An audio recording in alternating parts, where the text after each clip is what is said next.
We're not going to see the iPhone 8 until later this year, but with iOS 11, Apple may have just given us a hint of what to expect.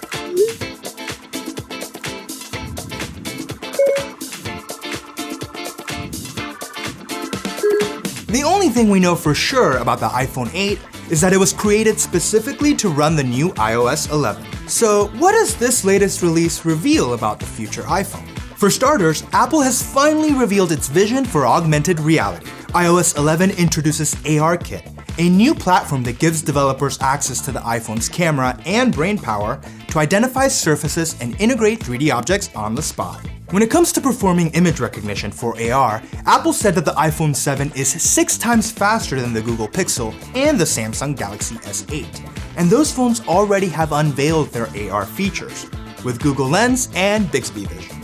Given that the iPhone's image recognition technology is so much better, I can't believe it's taken Apple this long to get in the game. But it looks like with iOS 11 on the iPhone 8, it shouldn't be too far behind.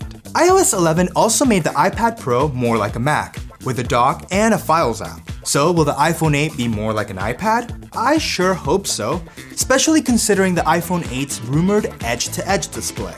This should give us enough real estate to have 2 apps opened up at the same time, just like on an iPad Pro. And just imagine the possibilities of iPhone multitasking.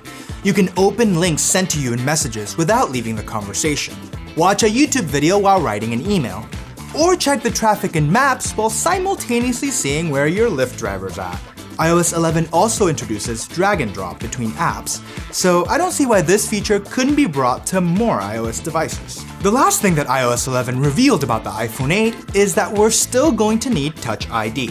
There have been rumors that Apple's having trouble getting the Touch ID to work now that the home button will be part of the new OLED display. A possible solution may be that the iPhone 8 will use either facial recognition or iris scanning instead of Touch ID. But I'm not convinced that either of these solutions will be as seamless, and iOS 11 actually expands the need for Touch ID.